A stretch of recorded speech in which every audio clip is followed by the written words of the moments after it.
Welcome to this explainer. Today, we're looking at shadow escape. Picture this, it's pitch black, the rain is just coming down in absolute sheets, and a maximum security facility is about to be completely outsmarted by a single man. But here's the kicker, this breakout, it was literally only a tiny fraction of a much grander design. So think about this for a second. How do you escape a maximum security prison when the escape itself is actually just a distraction? It sounds like a total paradox, right? I mean, we usually think of a prison break as the ultimate finish line. But what if breaking out wasn't the end goal at all? What if it was merely step one of a massive, hidden puzzle? Well, that is exactly the mystery we're going to unpack today. Part 1, the inmate named Ghost. Let's start our story right at the heavily fortified gates of Blackstone Penitentiary. Deep inside this fortress sits our central figure, inmate Victor Kane in cell 217. They actually called him the Ghost. He was a known master strategist, and for 5 years, Victor just sat in that cell. 5 whole years. In fact, on the night of the escape, he was reported to be just sitting there, absolutely motionless on his bunk, staring blankly at the wall.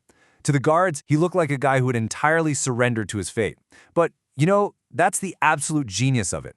Think about the incredible patience it takes to play the defeated prisoner for half a decade, all while your mind is secretly engineering the impossible.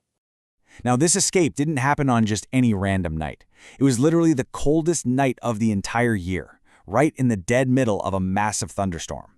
And Victor wasn't deterred by this severe weather at all. Actually, scratch that, he actively required it. The storm wasn't just a dramatic backdrop. It was an essential tool that provided the exact cover he needed to finally make his move. Moving right into part 2, the 11:47 p.m. diversion. It was time to flip the switch.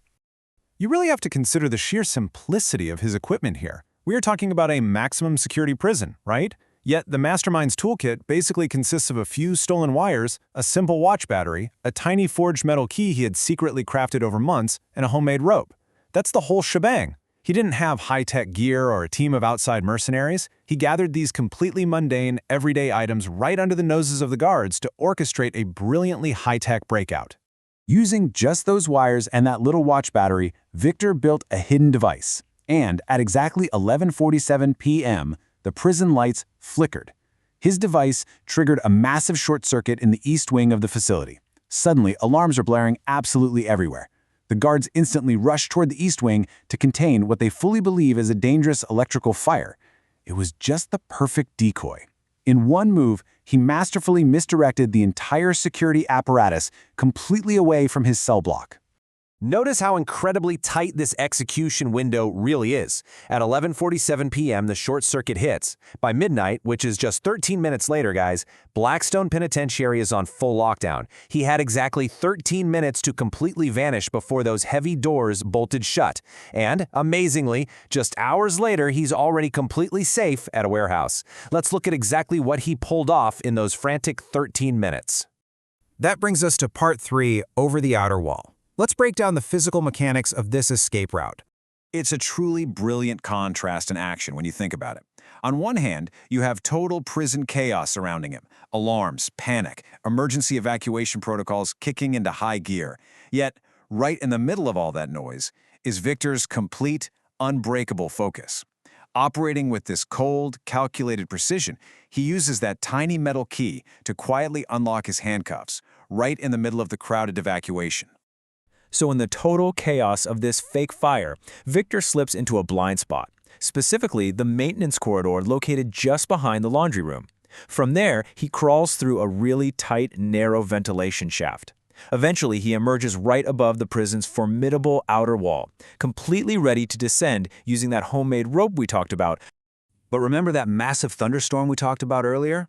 Well, here is exactly where it pays off. As he's out there exposed on that outer wall, searchlights are actively sweeping the yard below him. Guard dogs are barking in the distance. It is an incredibly high-risk moment, but the pounding rain is completely masking the sound of his movements through the metal shaft. He ties his rope to a rusted pipe. For one terrifying, breathless second, the searchlights nearly catch him, and then, boom!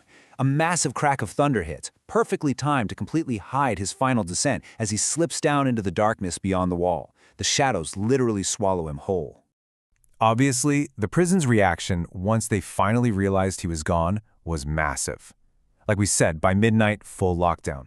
The aftermath involved helicopters frantically searching the surrounding forest with spotlights. Roadblocks were immediately set up all across the state to try and catch him. It was a massive, incredibly expensive law enforcement response that was completely and utterly useless. Cell 217 was just empty. Victor Kane had practically vanished into thin air. Now for part 4, the real motive revealed. The prologue ends here, and the real story begins.